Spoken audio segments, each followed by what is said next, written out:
यही नहीं पता चल रहा कि हम शासन कौन कर रहा है, किसका शासन है और कौन सा सुशासन है।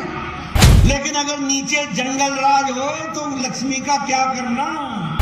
और केंद्र सरकार की मदद के बावजूद भी बिहार आगे नहीं बढ़ पा रहा कि ऊपर से हम लक्ष्मी तो पूरी दे दें, लेकिन अगर नीचे जंगल राज हो तो लक्ष्मी का क्या करना।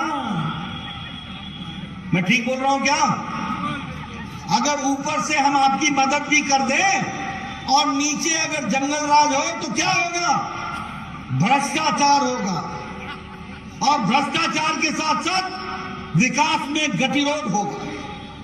मैं यहां बैठा हूं, अभी गोपाल ठाकुर जी मेरे को मिले थे। मैं जानना चाहता हूं, मैंने नीतीश जी से एक बार नहीं 4-4 बार 5-5 बार बतौर स्वास्थ्य मंत्री कहा कि दरभंगा का all India institute of medical sciences के लिए जमीन दीजिए। बड़े मुश्किल से जमीन मिली है, लेकिन मैं हिमाचल से आता हूं, मैंने भी एक बिलासपुर में एम्स बनाया। कोरोना के दौरान भी 5 साल के अंदर एम्स का शिलान्यास भी किया और एम्स बन करके तैयार भी हो गया। ये स्थिति हुई है, लेकिन बिहार में चीजें खिसकती नहीं है। फिर भी हमने कहा है 1200 करोड़ रुपए भारत सरकार ने, मोदी जी ने दरभंगा के all India institute of medical sciences के लिए दे दिए हैं।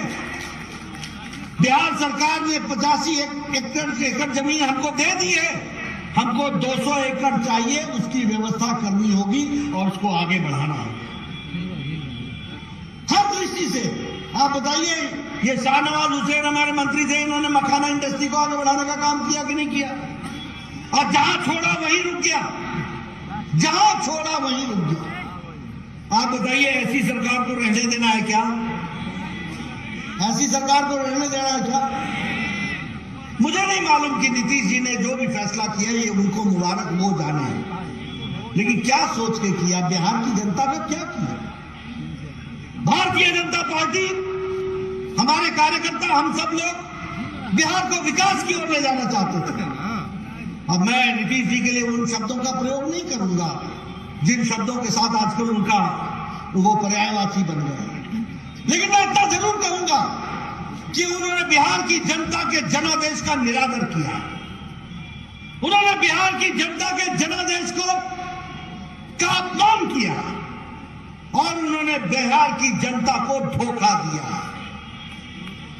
बोला नीतीश जी धोखा देलन की ना, धोखा देलन की ना, आयकर जवाब दिए जाएगी ना, जवाब दिया जाएगी ना, और जवाब दिया जाए प्रजातंत्र के रूप में। कहा है कि हम गणतंत्र के जननी के धरती पर खड़ा बा, हम भारत के गणतंत्र की जननी की धरती पर खड़े हैं, इसलिए प्रजातांत्रिक तरीके से इसका जवाब दिया जाएगा। हम यहां पर सत्ता भोगने नहीं आए थे, हम कुर्सी पर बैठने नहीं आए थे, हम बिहार की जनता की सेवा के लिए आए हैं। हम बिहार की तस्वीर और तकदीर बदलने के लिए आए हैं, हम बिहार को विकास की ओर ले जाने के लिए आए हैं।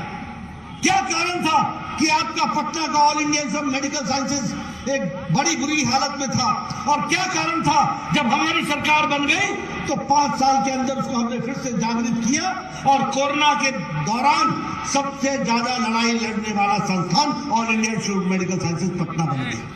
क्या कारण था? मंगल पांडे जी बताएंगे वो इंस्टीट्यूट, वो कौन सा इंस्टीट्यूट था? IGIMS। क्या कारण था? क्यों हुआ? उसको पैसे नहीं मिल रहे थे। आपने भारत सरकार में हम लोगों को बैठाया, मोदी जी का आशीर्वाद मिला, दूनी ताकत के साथ मैंने इनको पैसे देकर के उसको फिर से रिवाइव किया। क्या कारण था कि वही PMCH Patna medical college hospital, जहां मैं भी जन्म लिया हूं, वो वहीं का वहीं खड़ा था। और क्या कारण था कि आज वहां सुपर स्पेशलिटी ब्लॉक भी बनकर के तैयार है और 5000 करोड़ रुपए की लागत से सबसे बड़ा हॉस्पिटल बनने की भी तैयारी है। ये अंतर है। नित्यानंद जी के साथ हम बचपन में आया करते थे जब युवा मोर्चा में थे, पता नहीं चलता था कि खेत में चल रहे हैं कि सड़क में चल रहे हैं, सड़क है या खेत है मालूम ही नहीं चलता था। आज बोलते हैं कि आप गांधी सेतु से आओगे या JP सेतु से आओगे। ये फर्क आ चुका है। एक विकास की एक नई कहानी लिखी जा चुकी है। इसलिए मैं आपसे निवेदन करने के लिए आया हूं। सारे विकास के आयाम यहां पर बिहार में हम लोगों ने आगे बढ़ाने का काम किया है, लेकिन हाँ, जब मैं बिहार के चुनाव में आया था तो मैं आपको आगाह करता था कि अगर ये आरजेडी की सरकार आ जाएगी, अगर ये तेजस्वी की सरकार आ जाएगी तो जंगल राज आ जाएगा। और आज मैं कह सकता हूं कि जंगल राज आ गया है, आ चुका है। मैं आंकड़े आपको दूंगा। अगस्त महीने में कितने मर्डर हुए, एक ही महीने के अंदर कितने एक्सटॉर्शन हुए हैं, एक ही महीने के अंदर कितने लोगों को बंधक बनाया गया है, महिलाओं के साथ कितना अत्याचार हो रहा है, लॉ एंड ऑर्डर एकदम जिसको बोलते हैं ध्वस्त हो चुका है, प्रशासन पर पकड़ खत्म हो गई है। मुझे तो यह भी अब समझ में नहीं आता है कि सुशासन बाबू की सरकार में शासन कौन कर रहा है। यही नहीं पता चल रहा है कि अब शासन कौन कर रहा है, किसका शासन है और कौन सा सुशासन है।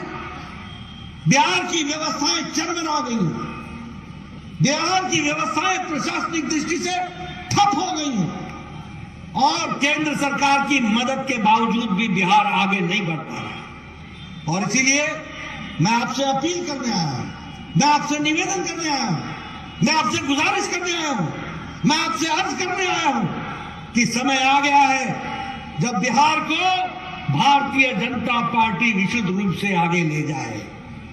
अब समय आ गया है जब भारतीय जनता पार्टी बिहार का नेतृत्व करे और भारतीय जनता पार्टी की विशुद्ध सरकार बनकर के बिहार को आगे बढ़ाने में अपना योगदान करे।